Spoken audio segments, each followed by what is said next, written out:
Hello students, how are you? Students, yesterday I explained fourth part of the lesson, and in that part I was telling you while Stephens was going to see McClary off the main prison gate,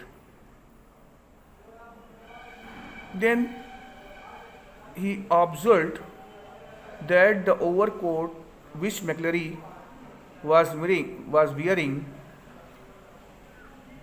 became bigger in size, and it reached almost up to his knees. Because when McClary reached prison gate, his overcoat was not being appeared so long. But while he was going off to his prison gate, going out of the prison gate, his overcoat was being looked bigger in size. And Stephen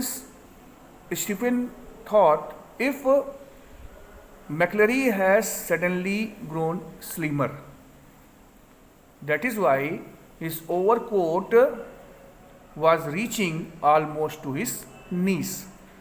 Students, actually, it was not. While telling you summary, I told you that McClary,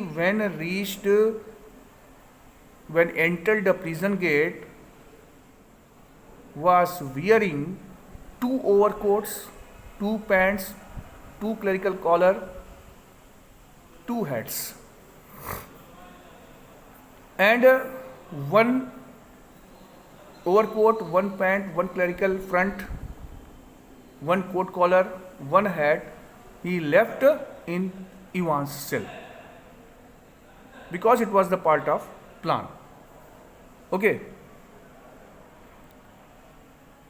Now I am going to explain next part of the lesson. Fifth part of the lesson. Stephen felt pleased that the governor had asked him and not Jackson to see McClary off the premises, and all in all, morning had gone pretty well. And Stephens was feeling delighted because of thinking that governor had instructed him to see McClary off the prison gate, and he did not instruct Jackson to see McClary off the prison gate. That is why Stephens was delighted. It means governor gave Stephens more importance than his senior prison officer Jackson.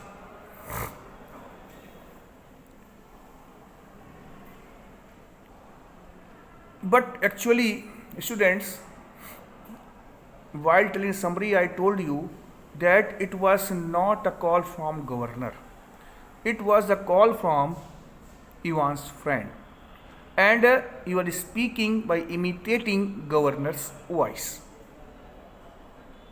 And he instructed Stephens because he knew Stephens was recently appointed prison officer, and he was inexperienced, and he could not express doubt on impersonating McClary, and he would easily see him off the prison gate. And Jackson was senior prison officer, he was experienced, and he could detect impersonating McClary. That is why Ivan's friend ordered in governor's voice to Stephens to see McClary off the prison gate. But something stopped him from making his way directly to the canteen for a belated cup of tea. After seeing McClary off the main prison gate, he was going to canteen in order to take a belated cup of coffee. Student, belated cup of coffee means that cup of coffee he had to take earlier, but he had not taken that cup of coffee. That is why he was going to take that cup of coffee. It is that is why that is saying that Stephens was going to canteen to take belated cup of coffee,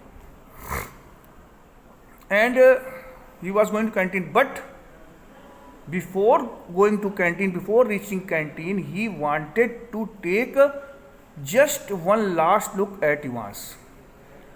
But before going to canteen to take a belated cup of coffee, he wanted to take just one last look at Evans. He wanted to observe if Evans was in his cell or not, because he had doubt in himself if he had locked the cell door or not. That is why he wanted to go to check Evans what he was doing, if he was in the cell or not. It was like a program he had seen on TV about a woman who could never really convince herself that she had locked the front door when she had gone to bed. Often she had got up 12, 15, sometimes 20 times to check the bolts. And it was like a program about a woman. Evan's condition was like a woman in the TV program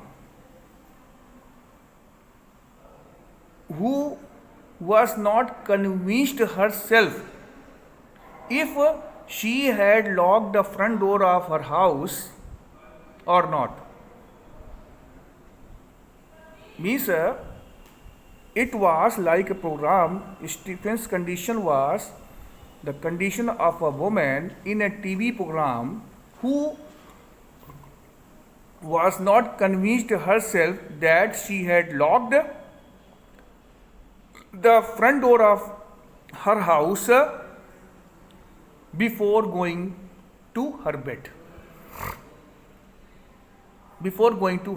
That is why she got up 12 times, 15 times, even 20 times during her sleep in order to check the bolts, in order to check if she had locked the front door of her house or not.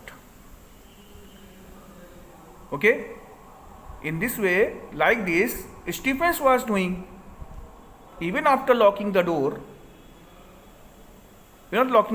he wanted to have a last look for Evans. Like that woman in the program, TV program, was doing. Even after locking the front door of her house, he got up 15 times, 20 times, 12 times, 15 times, 20 times during her sleep in order to check if she had bolted the door or not. He re-entered leaving, made his way along Evans' cell. That is why he re-entered leaving and moved towards Evans' cell and opened the peephole once more. Oh no, Christ, no. There sprawled back in Evans' chair was a man. For a semi-second, Stephens thought it must be Evans. A grey regulation blanket slipping from his shoulders. The front of his closely cropped, irregularly tufted hair, awash with fire's red blood, which had dripped already through the small black beard and was even now spreading horribly over the white clerical collar and down into the black clerical front.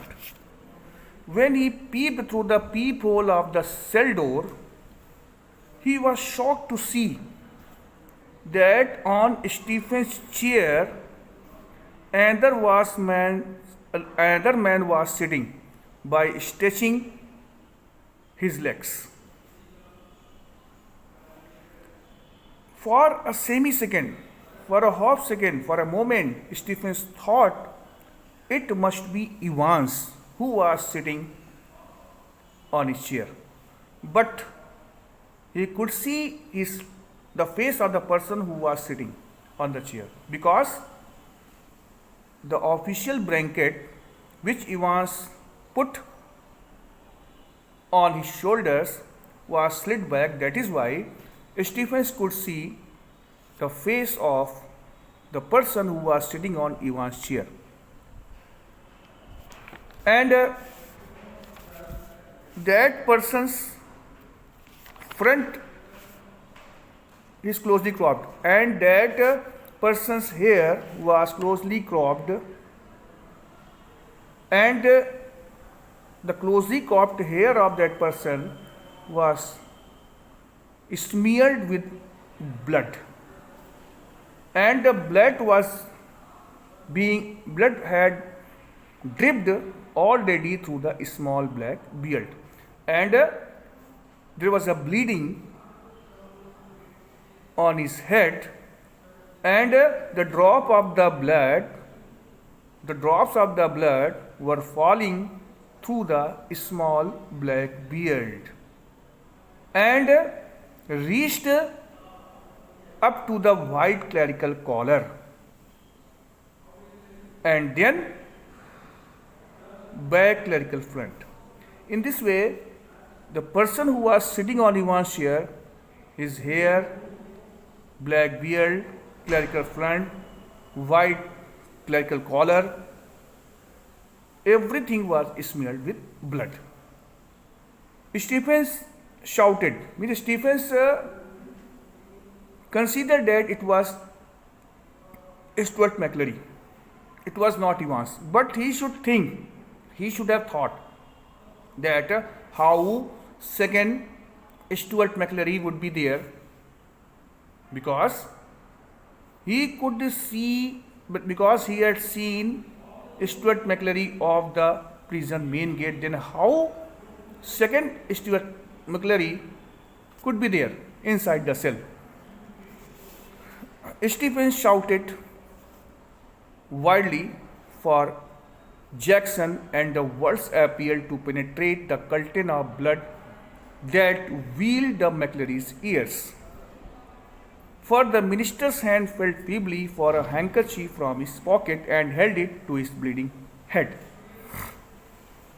the blood seeping slowly through the white linen.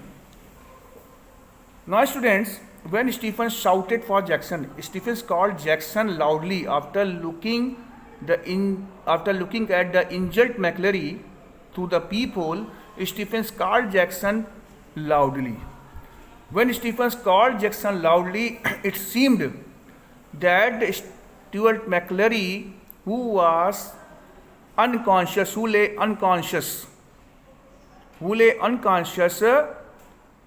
heard Stephens' loud word. And it seemed Stephens' loud word penetrate the blood covering and reached McClary's ear. It seemed that Stephens' loud sound penetrate the curtain of blood, covering of blood, stripes of blood, and reached McClary's ears. Actually, students, that McClary or Evans impersonating McClary was not injured. Okay? And he was pretending to be injured. That is why when Stephens shouted, he was pretending to do so. If he came into his senses after hearing Stephens' loud sound. That is why when he was pretending to hear Stephens' loud sound, which seemed to penetrate, which seemed to reach McClary's ears, Stuart McClary's ear, or impersonating Stuart McClary's ear, after penetrating the blood covering. Then what happened? What he did? He moved his hand weakly and put it into his pocket in order to take out handkerchief from his pocket. And after taking out a linen handkerchief from his pocket, he put that handkerchief on his bleeding bed. He put that linen handkerchief on his bleeding head. When he put that handkerchief on his bleeding head, then a large drop of blood was fallen. Large drop of blood was fallen slowly through the white linen, through his handkerchief. When he put linen handkerchief on his head, then a large drop of blood was falling through that linen handkerchief. He gave a long, low moan and tried to speak. After that, he gave a deep sigh of pain and tried to speak. Means he was pretending. He was pretending if he was suffering from pain. Okay. He gave a deep sigh of pain and tried to speak, but his voice trailed away. But he could not speak. He was pretending everything. Okay. And by the time Jackson had arrived and dispatched defense to ring the police and the ambulance, and when he was doing so, when he was trying to speak while putting linen handkerchief on his head, Jackson arrived. After reaching there, just near Ivan's cell, Jackson sent Stephens to call the police and ambulance. The handkerchief was sticky, squelchy, was of cloth. And writer is saying that impersonating Stuart McLary's handkerchief was converted into a hard piece of cloth because of the absorption of the blood, which was dried.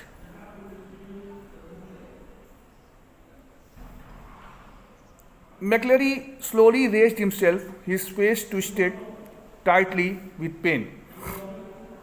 After that, McLary slowly raised himself, slowly got up.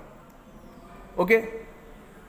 And slowly raised himself and he tried to move his face with difficulty, tightly, with pain. Because he was pretending that he was feeling pain, he was suffering from pain, that is why he was feeling difficulty even turning his face. Do not worry about the ambulance man, I am all right, get the police. And he advised Jackson not to call the ambulance because he was all right, and he only advised him to call the police. I know where he. And after that, he told Jackson that he knew, impersonating Stuart McLary told Jackson that he knew where he once would have gone. He closed his eyes and a drip of blood splashed like a huge raindrop on the wooden floor. After that, after saying that, he closed his eyes. When he closed his eyes, then a huge drop of blood, drop of blood splashed like a huge raindrop on the wooden floor.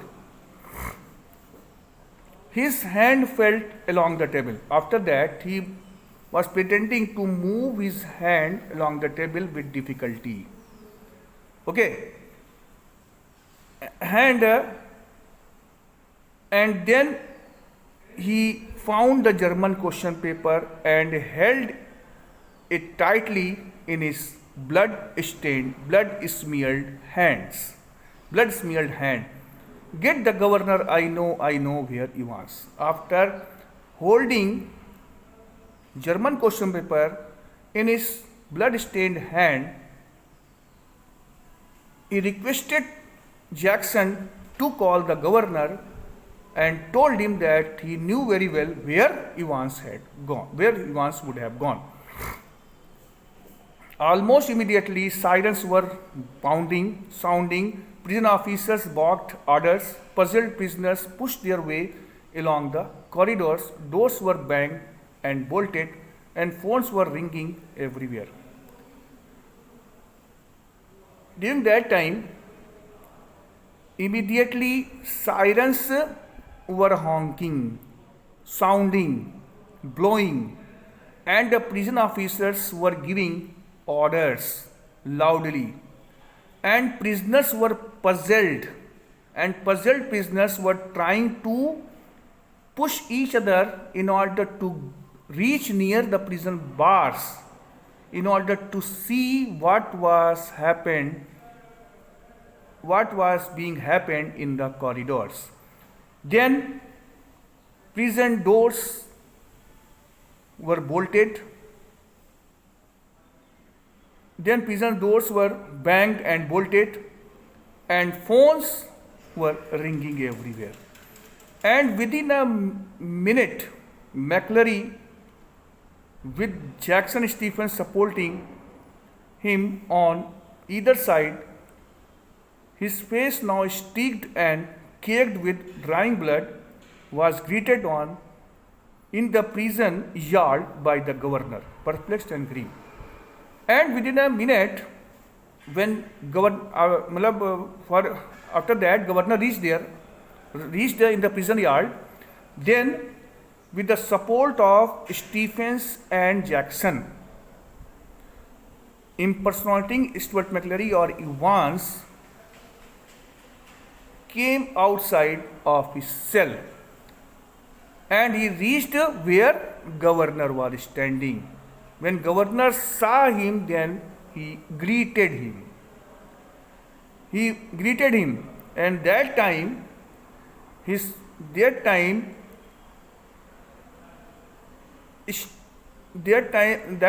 stripes of dried blood, lines of dried blood could be seen on impersonating Stuart McClary or Evans' face. After looking him at injured condition, governor was confused and serious. We must get you to the hospital immediately, just don't. And after that, governor told him that he must admit him to the hospital immediately. You have called the police. Then, impersonating Stuart McClary or Evans asked the governor if he had called the police. Yes, they are on the way, but. Then governor replied information that he had called the police and policemen would be arriving there, would be reaching there. I am alright, look there, look here, awkwardly opened the German question paper and thrust it before the governor's face. After that, impersonating Stuart McClary or Evans told the governor that he was all right, there was no need to call the ambulance, and he tried to show something to governor. He tried to show German question paper to the governor. That is why in a dull manner he opened the German question paper and thrust it before governor's face. He opened the German question paper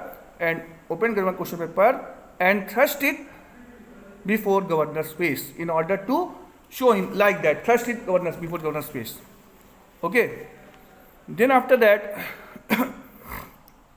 in order to show something written on that question paper. It is there, do you see what I mean? And after putting German question paper before governor's face, impersonating Stuart McLaren told him that if he knew what he wanted to show him. The governor looked down and realized what McLaren was trying to tell him. A photocopy sheet had been carefully and cleverly superimposed over last originally blank page of the question paper. Governor looked down and realized what Stuart McLaren was trying to tell him, trying to show him. He looked that a photocopied sheet had been carefully and cleverly pasted, superimposed on the last blank page of the question paper. Governor saw that a photocopied sheet was cleverly and carefully superimposed or pasted on the blank page of the question paper. You see what they have done. Governor. You see. His voice trailed off again. And after that, he told the governor in a very weak voice that what they had done, what Evans and his men had done. And after saying that, he could not speak, as the governor, dredging the layers of long neglected learning, willed himself to translate the German text before him. And governor looked at the German text. Those texts were like the neglected learning for governor, because governor studied German language in 6th standard. While he was studying in 6th standard, he studied German language only. After that, he never studied German language. That is why that German language was like the neglected learning for him. And he was confident, governor was confident that the language which he had studied in class 6 standard, he remembered everything. That is why he desired to translate that German text into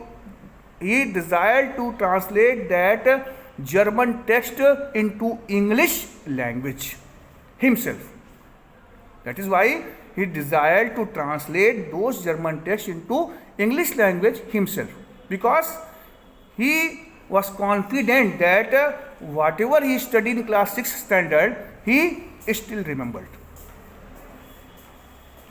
Sei sollen dem schon verabredeten Plan Genu folgen der which go like that. These were written in German language, and governor translated that German language like that, in German language into English language like that. You must follow the plan already something. Instead, it was written in German text that you must follow. Means it was the instruction for Evans, that Evans must follow the plan which had already decided. The vital point in time is 3 minutes before the end of the examination, but something. And further it was written that the most important point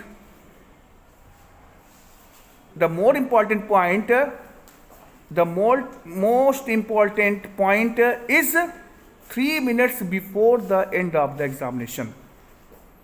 The most important point is that the time just 3 minutes before the end of examination, and he had to take care about that. Before the end of before 3 minutes of the end of the examination, some instructions would be given to him or given to somebody, and he had to follow those instructions. Something, but don't hit him too hard. Remember, he is a minister, and don't overdo the Scotch accent. When after it was written in German text that instruction was given to him in German text that he should not try to hit the minister, hit the parson Stuart McLeary too hard. And it was also written that he was a minister, he was a parson, that is why he should not hit him too hard. And it was also instructed to him that don't try to speak Scottish language, don't try to speak more Scottish language, don't try to pronounce Scottish accent too much. A fast approaching siren wailed to his crescendo. After that, a fast means a siren's sound of the siren, blowing of the sirens could be heard, and it seemed they were approaching. The sound of the siren was being approached. These sirens were blowing, honking loudly, producing the sound, sounding loudly. And it is being seemed if the sound of the siren was being approached, the great doors of the prison yards were pushed back, and a white police car is squealed to the jerk halt beside them. After that, when sound of the siren was heard, and then what happened? Then the doors of the prison yard were opened, and after that a white police car entered through the door of prison yard and parked beside the governor, Stephens, Jackson, and impersonating Stuart McLeary. Detective Superintendent Coulter swung himself out of the passenger seat and saluted the governor. And Detective Superintendent Coulter, who was sitting in the car, when car was parked, stopped, then he got down the car from the passenger seat and saluted the governor. "What the hell is happening, sir?" And turning to McLeary, "Christ, who has hit him?" After that, he looked at injured, impersonating McLeary and asked the governor what had happened to him, who had hit him. But McLeary cut across whatever explanation the governor might have given Elsfield Way officer. But McLeary interrupted him. The governor and Detective Superintendent Coulter. Whatever the governor wanted to give explanation, McLeary did not listen and he interrupted them. And he told Detective Superintendent Coulter that Evans must have gone to Elsfield Way. "I know where Evans. He was breathing heavily." And he told Detective Superintendent Coulter that he knew very well where Evans would have gone. That time he was breathing heavily, he was panting, and he leaned for the support against the side of the car. After that, he stood with the support of the car. When he stood with the support of the car, then his hand left, then an imprint of his blood-stained hands were left on the car. In bewilderment, Coulter looked to the governor for guidance. And then Carter was confused and looked at the governor in order to find some guidance from him. Asked what he should do. Take him with you if you think he will be all right. He is the only one who seems to know what is happening. And then governor instructed Deputy Superintendent Carter to take impersonating Stuart McClary with him to admit the hospital, because he was the only person who was in the cell, who knew what had happened. Carter opened the back door and held McClary inside, and within a few minutes the car leaped away in spurt of the gravel. After that, Carter opened the back door of the car and got McClary seated inside, and within a minute and within a few seconds the car went away speedily on the gravel road. Gravel type of stones, little stones. The roads was constructed with the help of the gravels. That is why it is said, after that Carter's car went away speedily on the gravel road. Elsfield Way. McClary had said, and there it was staring up at the governor from the last few lines of the German text. Elsfield Way. After their departure, governor recalled impersonating Stuart McClary word, because he was saying Elsfield Way, and that is why governor was steering from the last few lines of the German text, because it was written there in German text, from Elsfield Way drive to Headington roundabout, where yes, of course, the examination board was in Elsfield Way, and it was then that they had to go to Elsfield Way. It was instruction for Evans in German text. At first they had to go to Elsfield Way. After that they moved towards Headington roundabout. And after reading that, governor thought that yes, examination board was in Elsfield Way. That is why they would have gone Elsfield Way. And then governor thought, if someone was involved in escaping plan from the very beginning, and the question paper also was the proof, and the correction slip also was the proof, because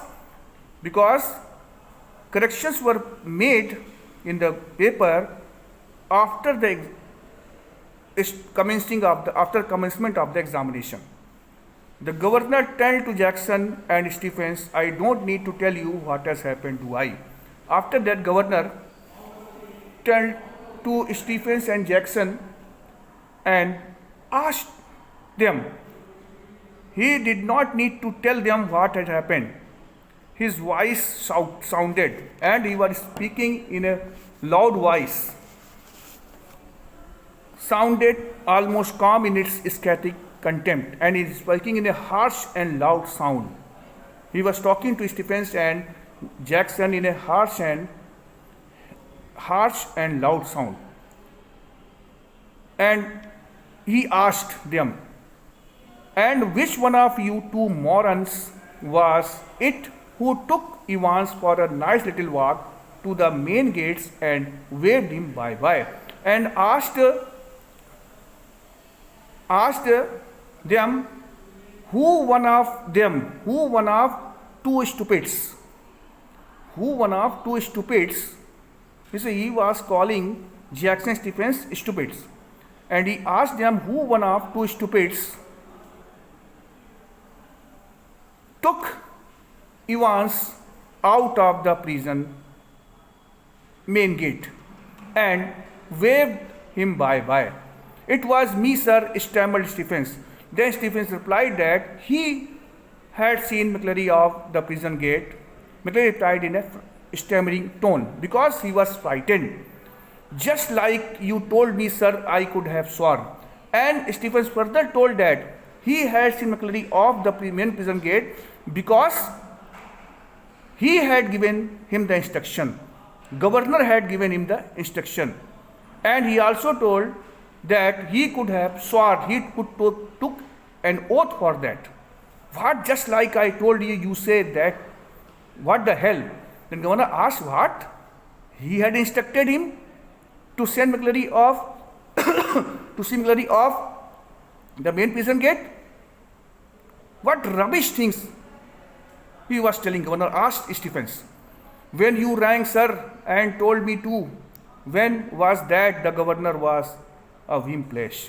Then Stephens told governor that when he called him on phone, Stephens told governor when he called him on phone, that time he instructed him to see McClary off the prison gate. When was that? Governor asked when, what time he had instructed. And after that, governor became more angry. Now students, I think I have explained too much. The next part of lesson I'll explain tomorrow. Thank you and have a nice day.